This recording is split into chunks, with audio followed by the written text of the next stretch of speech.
expliquer que le système économique ne permet pas d'expliquer le système de parenté.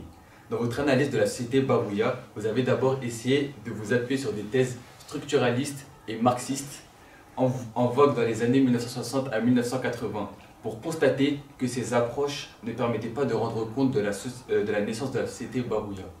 En revanche, vous avez montré comment le lien avec la place centrale du politico-religieux, le rapport entre hommes et femmes, constituait un rapport social en mesure de rendre compte des faits sociaux. Lors des rites d'initiation, le rapport de domination exercé par les hommes sur les femmes est très manifeste. Il permet d'expliquer la place des femmes, la conception de la reproduction, la place de chacun et chacune dans la production, etc. Ce sont les rapports politico-religieux et non les rapports économiques qui donnent sens à ces rapports entre hommes et femmes et qui permettent d'unifier la société des Barouya.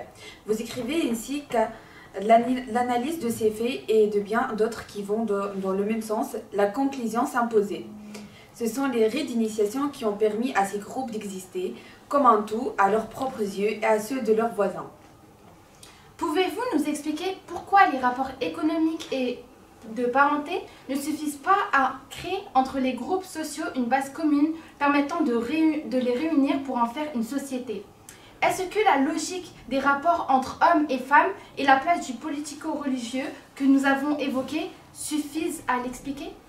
Une société, pour répondre à la question, se définit par le contrôle, le pouvoir, c'est-à-dire le contrôle des populations, le contrôle d'un territoire, le contrôle des ressources de ce territoire, le contrôle des dieux, peut-être qui peuvent habiter sur un territoire, ou des mauvais esprits, enfin, etc. Donc en fait, ce qui fait société, c'est ce qui rassemble des groupes humains, plusieurs, des clans ou des classes ou des castes, sous un pouvoir, c'est-à-dire sous l'exercice d'une souveraineté. Donc les rapports économiques peuvent être les mêmes entre la France et l'Allemagne, ce sont des pays capitalistes. Mais la souveraineté, c'est l'État allemand, c'est l'État français. Et donc les rapports de parenté, eux, sont, je vais l'expliquer un peu plus loin, la même question arrive, sont incapables de produire le capitalisme. La parenté produit des unions, des divorces, des désunions, des enfants, des transmissions. Mais les rapports de parenté, ça ne produit pas la capacité d'englober toute la société dans la parenté, quoi. C'est pas... Et surtout de produire les moyens d'existence partagés. Enfin, donc je vais revenir là-dessus.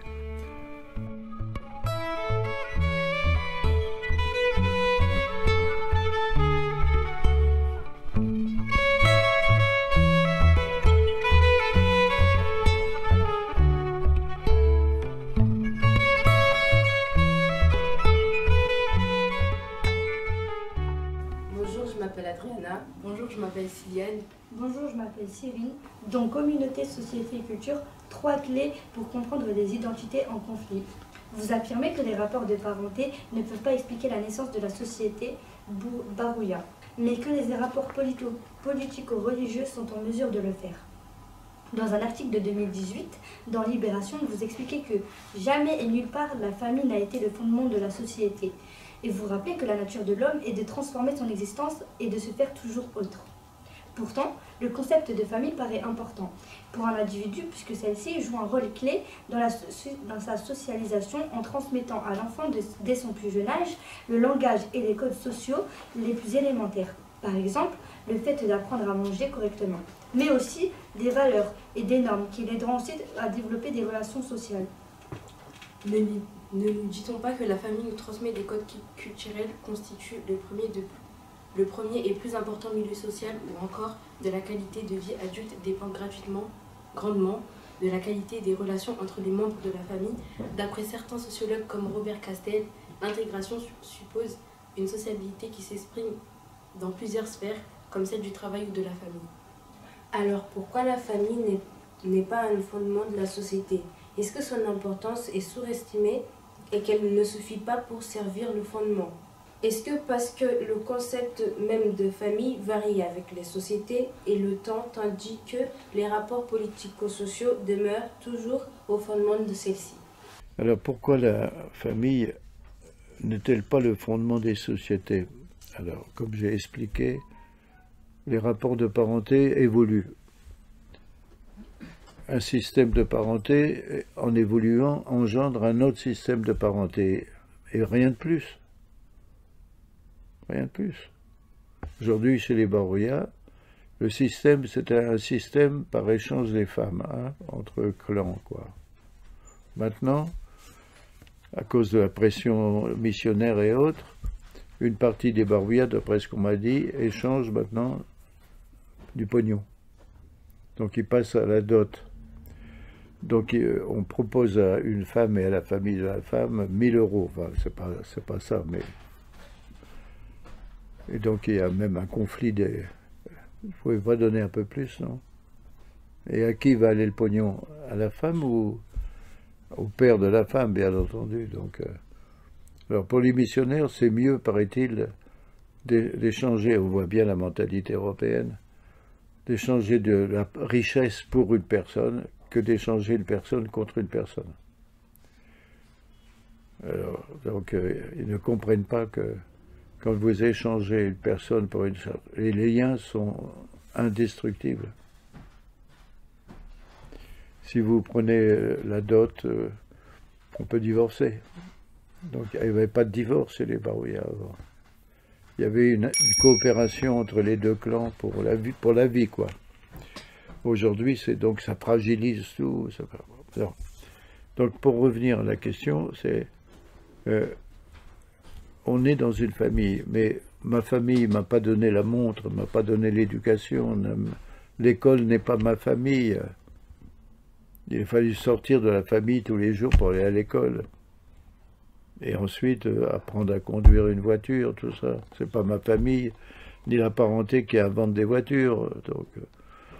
Donc la famille, quoi, malgré les lamentations, la famille c'est le fondement de la société. Non, c'est faux, c'est une thèse philosophique qui a été prise dès l'Antiquité, reprise par le christianisme, reprise par les philosophes conservateurs, ou n'importe. C'est pas vrai. C'est pas vrai. Donc, alors, mais c'est quand même une idée conservatrice. Et ça, elle traverse quand même. Puis, il y avait une thèse qui a été absurde. Mais moi, j'étais étonné que mon copain, c'est quand même Aristote. Hein. Aristote, moi, j'apprécie. Mais il disait que la famille devient la tribu. Il n'a pas compris que la famille, c'est pas la tribu. La tribu, c'est un rapport politico-religieux englobant toutes les familles. Toutes les familles. Le culte des ancêtres, c'est pour les Godeliers. Mais le panthéon grec, c'est pour toutes les familles, pour tous les clans. Ça dépasse et ça déborde les divisions, quoi. Donc c'est très difficile. Alors, donc il ne faut pas dire que la famille, c'est le fondement de la société. On est dans une famille, si on a la majorité des humains naissent dans une famille.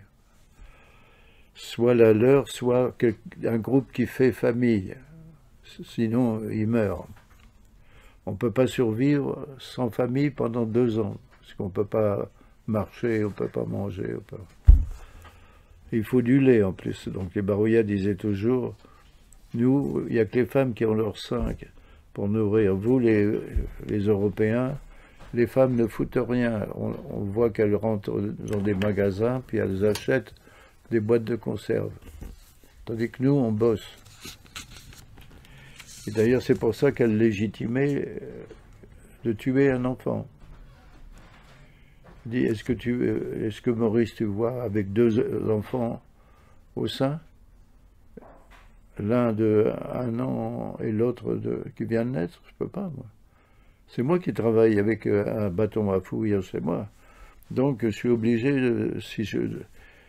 donc, il ne fallait pas aussi faire l'amour après la naissance d'un enfant. Il y avait donc une sorte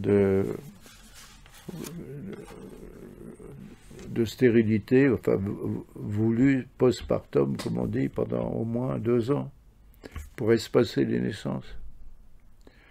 Et donc ils avaient raison. Dans d'autres sociétés, il y avait d'autres raisons de tuer des enfants, parce que j'étais ami avec les femmes, donc elles m'ont dit des tas de choses. Et la deuxième chose la plus importante, c'est que j'ai déjà fait 6 enfants à mon homme. Il m'emmerde, il me bat, je lui fais plus d'enfants. C'est tout. Je les tue maintenant. Voilà. C'était aussi une autre raison, non? Un rapport de pouvoir à l'intérieur de la famille. Donc en fait, la famille est très importante pour former un individu, je reviens au départ. On apprend de sa mère, de son père, de ses oncles, de ses voisins, des gamins qu'il y a dans la rue. On apprend toutes sortes de choses. Mais quand on commence à devenir un peu plus vieux, faut tracer sa trajectoire.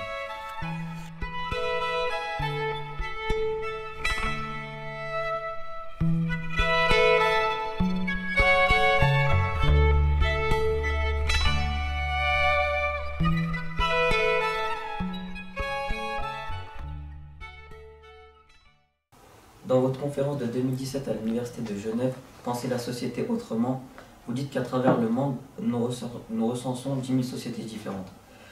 Ces nombreuses sociétés ont pour chacune d'entre elles des coutumes et des traditions différentes qui sont à l'origine de leur culture et qui les différencient entre elles.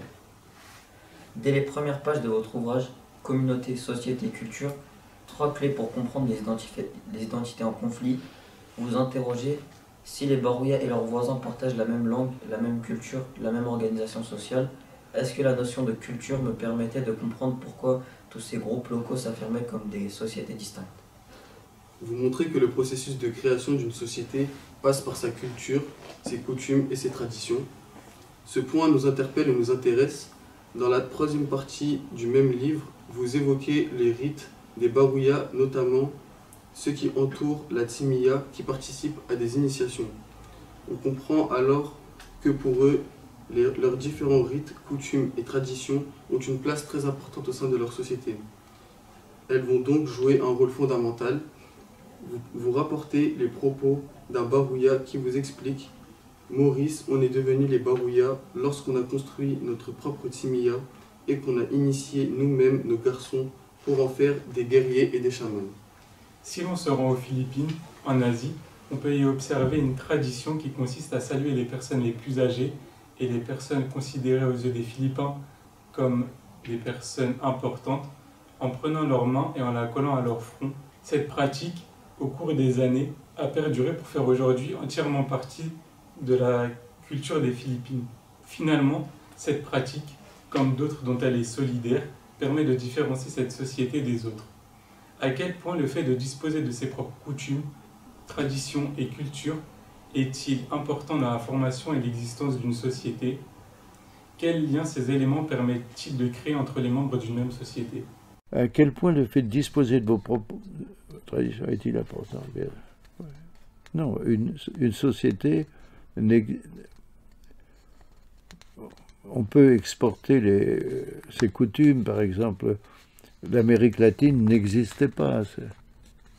C'est les Espagnols et les Portugais qui sont venus avec des seigneuries, avec le christianisme, avec la prière et tout. Mais une société, c'est toujours un tout dans lequel il y a les moyens d'agir sur la nature, c'est ce qu'on appelle l'économie, les technologies, les moyens d'organiser la vie en commun, sinon c'est le bordel. Et c'est là que les Barouya sont très intelligents, parce qu'ils ont dit à mon assistante qui est partie avec toutes mes notes, ils ont dit, mais maintenant j'ai compris, notre religion, c'est pareil que le christianisme. Et ils ont dit ceci, c'est pourquoi ils ont dit, et le raisonnement magnifique, parce que chez nous aussi, tu ne voleras pas, tu ne violeras pas, tu ne tueras pas. Et là, ils m'ont fait prendre conscience, par mon assistante, qu'il y a une morale naturel, si on peut dire éternel. Il ne peut pas y avoir une société avec comme constitution tu violeras ton voisin, tu tueras ton voisin, tu violeras ta voisine. Donc en fait, il y a un noyau invariant dans toute société. Mais alors, si j'étais avec les Barouillas, s'ils me disaient ça, je dirais, les gars, c'est bien, tu ne verras pas ton voisin, mais alors tuer les voisins, quand ils ne sont pas de ta tribu, les manger un petit peu quand même, parce que vous étiez cannibales. Donc c'est pareil pour nous, on a une armée, c'est pas seulement pour nous défendre, c'est aussi pour attaquer, si on le veut, la preuve Poutine. Donc bien sûr que tu tues pas ton voisin, tu peux pas. Il y a un noyau d'invariant, sinon il n'y aurait pas d'accrochage de société, ça ne pourrait pas s'accrocher.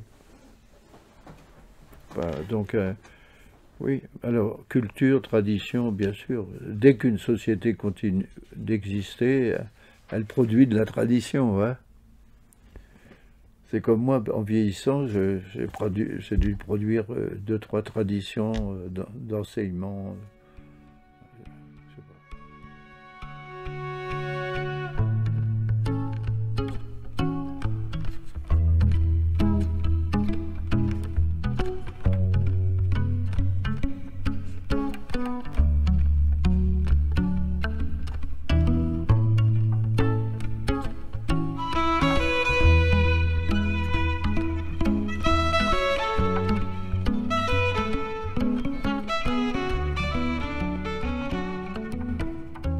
Je m'appelle Tiki et je voudrais savoir par rapport à ma question qui est est-ce que les personnalités des personnes se créent comme des sociétés par un moi social et un moi intime? Bonjour, je m'appelle Camélia et je voudrais savoir si vraiment connaître le fond des sociétés, ça nous permettait vraiment de connaître les personnes qui en font partie. Depuis longtemps, ça n'a pas été très discuté par les collègues. Distinguer que tout individu dans toute société a 3 mois dans un mois. Donc si on prend, comme les Américains disent, le self, c'est la combinaison de 3 mois. Donc un mois social, c'est par la naissance, je suis Godelier, né à Cambrai, etc. Et devenu Godelier différent, bien sûr, la vie change. Souvent. Le moi intellectuel, parce que tout individu pour vivre a besoin de maîtriser beaucoup de choses quand même. Pas seulement la marche, mais les rapports avec les autres. Et puis s'il devient mécanicien, il faut le connaître. Il y a toujours un élément intellectuel. Ça, c'est le moi intellectuel, le moi cognitif, j'appelais. Parce qu'il faut connaître pour agir. Alors, des gars comme moi, qui sont professeurs, chercheurs depuis toute leur vie, c'est un peu hypertrophié, quoi. Hein. Et le moi intime, alors ça, le moi intime, c'est celui qui est fabriqué chaque jour dans les rapports aux autres.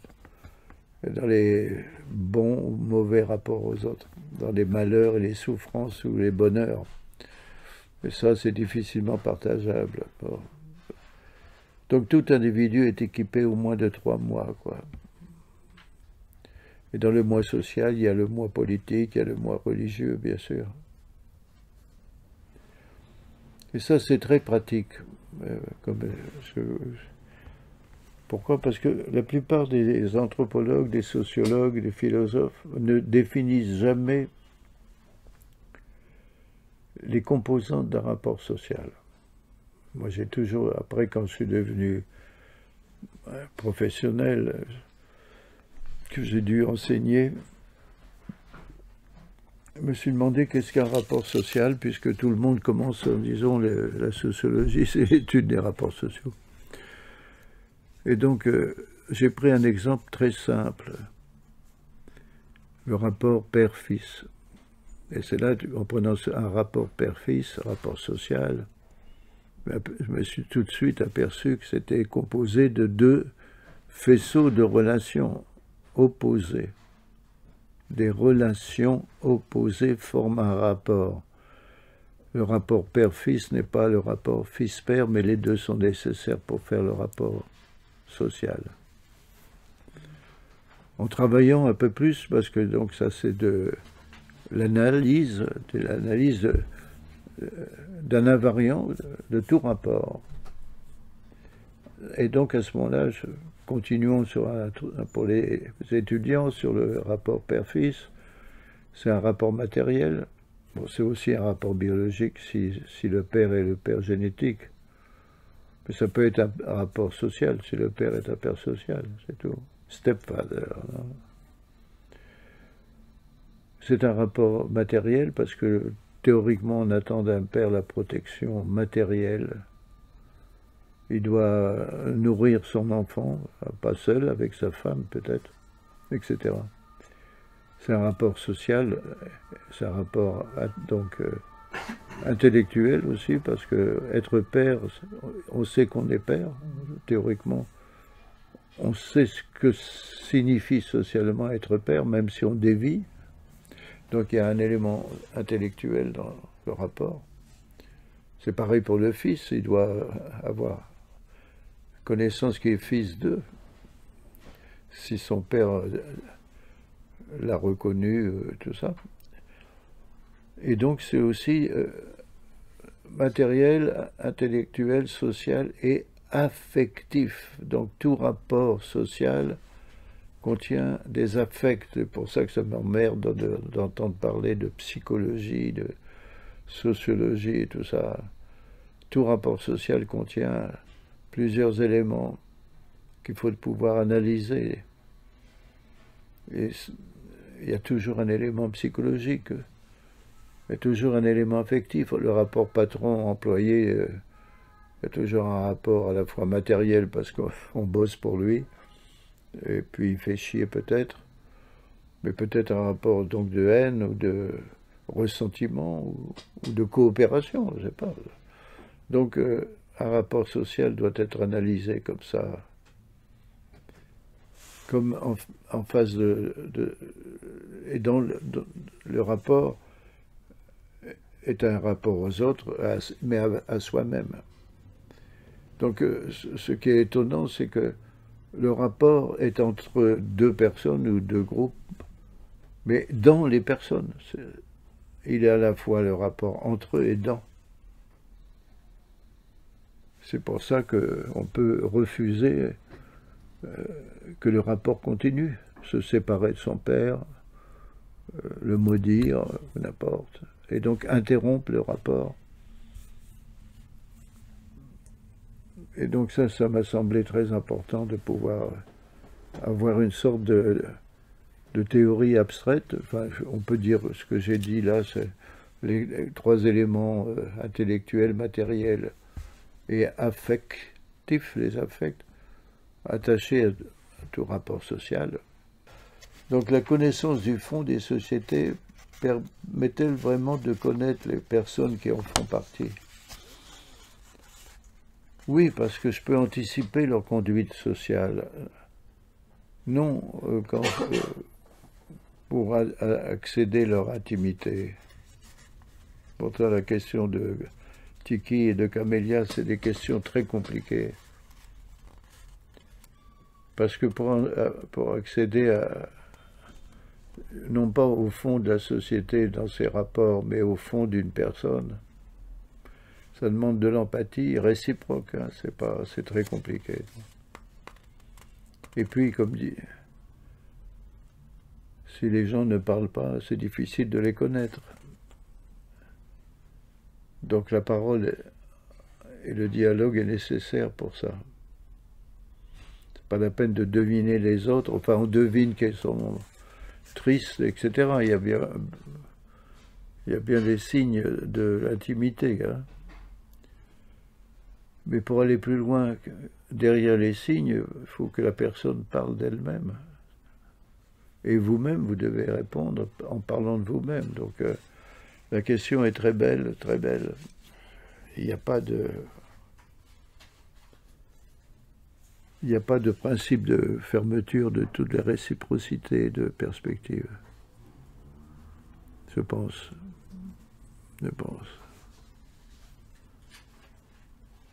Il y a des complémentarités, des oppositions de perspectives.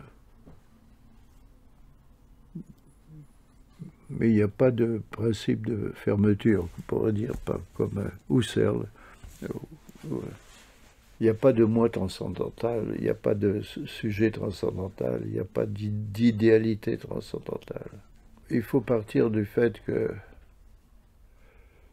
personne n'a décidé de sa naissance. Personne, en naissant, n'a décidé de la langue et de la société dans laquelle on vit. Personne n'a décidé de la place qu'on va avoir dans la société à sa naissance. Naître dans une famille ouvrière, bourgeoise, dans la caste des rajas. Donc le point de départ de la vie n'est pas déterminé par l'individu. C'est au-delà de la liberté. C'est pour ça que Sartre il exagère. La liberté n'est pas absolue. Donc quand si vous lisez L'être et le néant, c'était un échec là-dessus. Moi, j'ai dû commenter pour Braudel, parce qu'il me disait, lis les livres de Sartre, il parle de moi, j'y comprends rien. Donc, c'était sympa. Donc, je lui ai lu la critique de la raison dialectique, L'être et le néant, etc. Je pouvais même réciter par cœur la définition de la conscience par Sartre.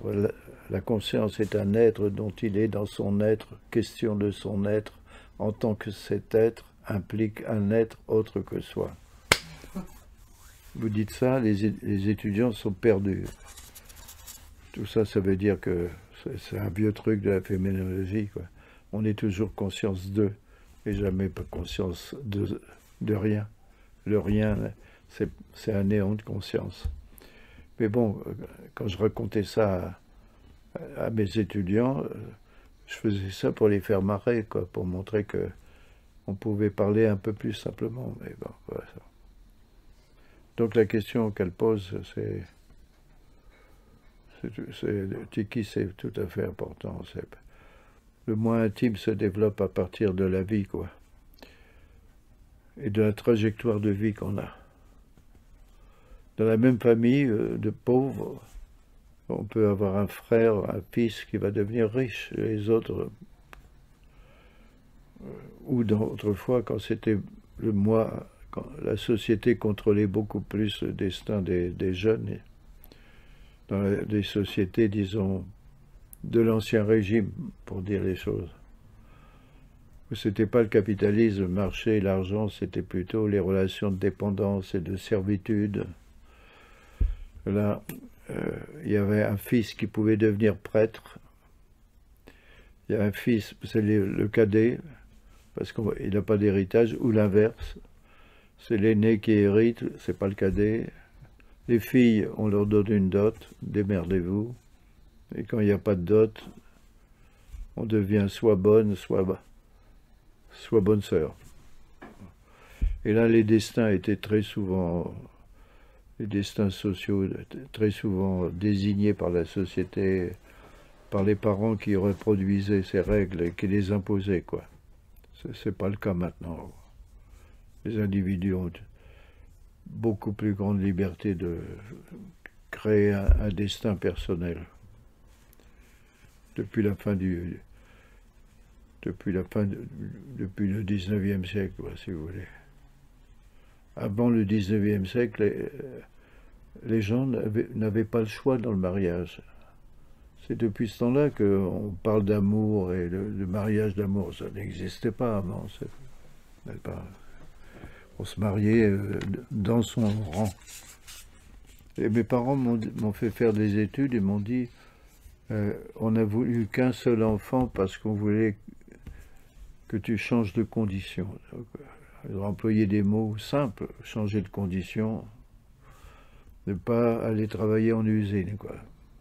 Et donc, on m'a poussé à faire des études. Et il n'y avait pas d'autre voie pour un type comme moi, sauf si j'étais devenu très bon mécanicien ou très bon voleur, peut-être. Bon, pourquoi pas. Bon.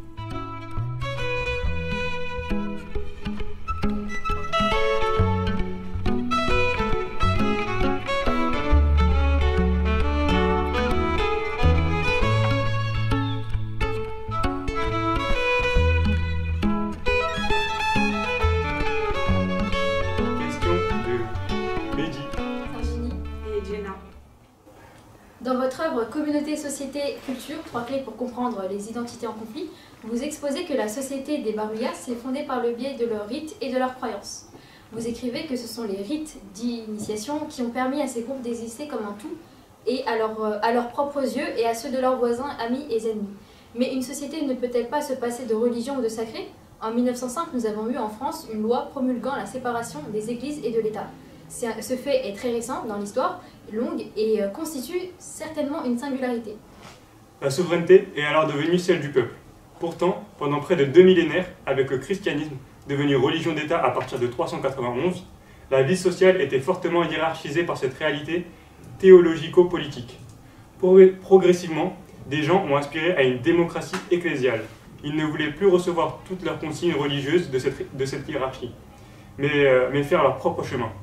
Les Barouya, en se modernisant, en recevant une éducation et en se convertissant au christianisme, ont vu leur rite se transformer, voire s'alléger. C'est pourtant sur ces derniers que se basait leur société. C'est ainsi que dans le même livre, vous rapportez les propos du Barouya qui vous disait « Être un homme nouveau, c'est faire 2 choses, suivre Jésus et faire du business ». Expression qui deviendra le titre de l'un de vos livres, où vous faites un retour sur la société Barouya, un demi-siècle après votre arrivée chez eux. Pour revenir sur le cas de la France, malgré la prégnance de cette histoire chrétienne, il nous semble que ces racines chrétiennes ne suffisent plus à faire société, et l'on peut se demander si ces dernières ne pourraient pas se passer de religion et se fonder sur des rapports économiques et politiques. Par exemple, n'a-t-il pas fallu pour la bourgeoisie et l'État faire imploser les douanes provinciales pour créer un marché national? Puis, avec la mondialisation, ce phénomène ne s'est-il pas reproduit au niveau international pour créer un marché international? Vous rappelez ainsi souvent que même les petites sociétés ne peuvent pas avoir de vie économique sans entrer dans le marché avec la mondialisation. Dans le livre que nous avons étudié, vous expliquez que le critère qui fait société, c'est celui de la souveraineté sur un territoire. Cette souveraineté peut-elle se construire sur la politique sans le religieux? Par exemple, en France, la société ne se fonde-t-elle pas, même si cette dernière n'est pas présente partout ou qu'elle est faible d'intensité, sur la démocratie? Bref, la question que nous nous posons est celle de la possibilité pour une société de se passer de religieux et de sacré pour se fonder sur des rapports politiques et économiques. Alors, une société peut-elle se passer du religieux ou du sacré et se fonder sur des rapports politiques et économiques? À ma connaissance, aucune société n'a pu se passer de la religion. Pourquoi? Parce que la religion apporte quelque chose que la science moderne, en tout cas, n'apporte pas. La religion apporte un discours, une explication globale. D'où je viens, qui je suis, où je vais, quelle que soit la religion. Toutes les religions partagent comment on peut dire, un invariant, mais un dogme. La mort n'est pas la fin de la vie. Or, il n'y a aucune expérience personnelle, psychique, que la mort n'est pas la fin de la vie. C'est donc un postulat qui permet de construire ensuite l'histoire du mort après la mort, quoi. C'est-à-dire aller en enfer, aller, etc. Bon, passons. Et donc, en fait, non. Jusqu'à maintenant, on ne connaît aucune société qui ait fait disparaître le religieux de son mode d'organisation et d'existence. À mes yeux, d'ailleurs, les premières sociétés de classe et d'État, Mésopotamie, en plus, l'Égypte montre quelque chose de fondamental. C'est que le pouvoir politique, qui n'existe pas en tant que pouvoir politique, c'est toujours un double pouvoir, politico-religieux. Pourquoi? Parce que depuis des siècles, en tout cas, pensez à la révolution néolithique et puis l'apparition de l'État, c'est 3300 en Mésopotamie, 3200 pratiquement en Égypte. C'est beaucoup plus tard en Chine, bien sûr. Mais il faut à chaque fois régler les rapports avec les dieux. Il faut à chaque fois régler en même temps les rapports de désordre et d'ordre entre les hommes. Donc le pouvoir dès le départ, où on a vu des États, et même avant, chez les Barouya, il n'y a pas d'État, c'est toujours un pouvoir qui doit régler les rapports avec l'invisible, mais pour l'invisible existe, et en plus il est puissant. Il y a des dieux, donc c'est puissant. Et puis il y a les rapports entre les hommes où il y a des conflits d'intérêts qui se développent de plus en plus. Quand vous regardez l'Antiquité, eh bien, il y a des sociétés où il va y avoir des hommes libres et des esclaves, ou d'autres formes de dépendance personnelle, qui ne sont pas l'esclavage, mais qui sont le servage ou les servitudes quelconques. Mais partout, d'après ma connaissance, et même là où il y a eu la première démocratie, c'est-à-dire à Athènes, et plus tard une république, c'est à Rome, eh bien, vous avez à Athènes, c'est Athéna, c'est la déesse, qui est, donc on lui rend une religion civique, un culte civique, et à Rome, c'est Jupiter, le premier des citoyens, primus civis. Et toutes les lois qui sont proposées au Sénat et adoptées au Sénat doivent être présentées dans le temple de Jupiter par les tribuns dans une cérémonie. Et à chaque fois, semble-t-il, Zeus accepte les propositions de loi du Sénat. Ça marche très bien, quoi.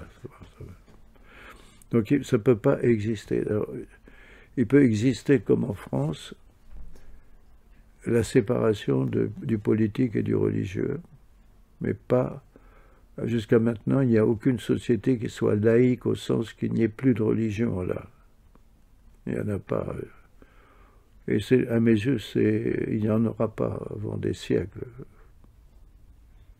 Parce que toute une partie des angoisses de l'homme ou des aspirations, la religion peut y répondre, même dans la fiction, des rituels et tout ça. Très, très difficile pour une société d'être vis-à-vis des masses, on peut dire, sans religion. Ça. Donc pour l'instant, ce n'est pas dans l'horizon de l'humanité.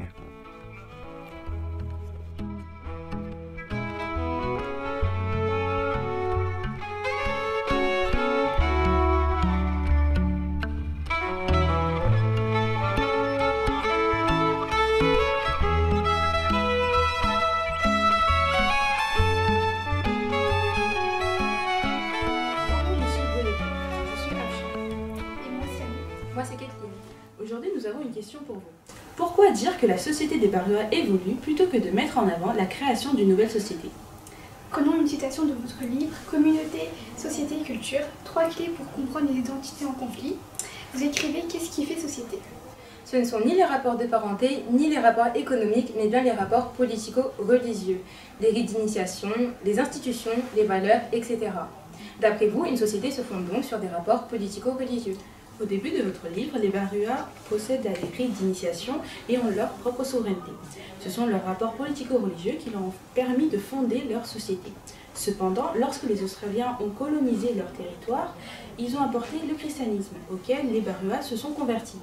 De plus, en 1960, les Baruas sont devenus les sujets de la reine d'Angleterre, ce qui a eu pour conséquence la perte de leur souveraineté.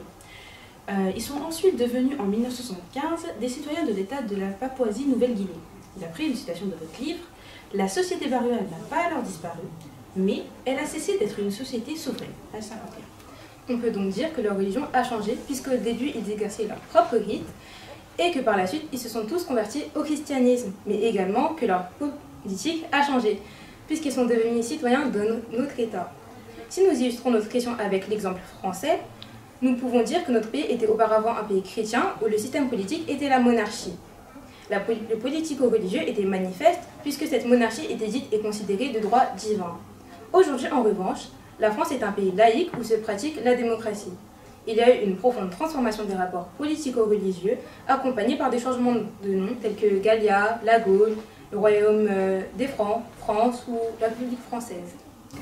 A-t-on raison de considérer dans ce cas qu'il y a eu la création d'une nouvelle société du fait des transformations du rapport politico-religieux, contrairement à ce qui arrive avec la société Barua? Comme vous le constatez, nous nous interrogeons sur le rapport entre évolution et création sociale. Dans quel cas peut-on parler de création plutôt que d'évolution ou de transformation? Qu'est-ce qu'une création sociale? Peut-on par exemple considérer les Barua comme relevant d'une même société qui se serait transformée à travers ces mutations? Ou devrait-on plutôt la considérer comme une toute nouvelle société possédant une autre identité? Pourquoi dire que la société évolue plutôt que de mettre en avant la création? Écoutez, il n'y a pas eu beaucoup de création de nouvelles sociétés.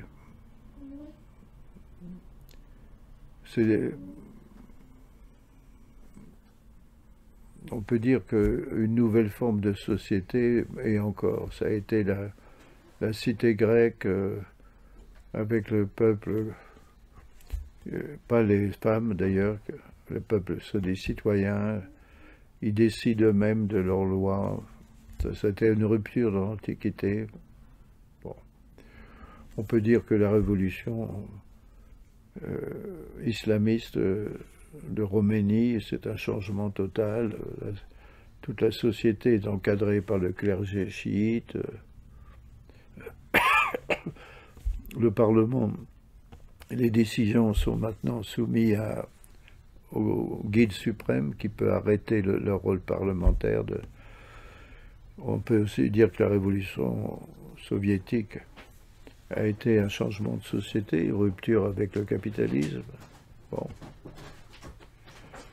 Mais en général, les sociétés évoluent plutôt qu'elles ne se transforment de façon révolutionnaire ou radicale. C'est extrêmement rare.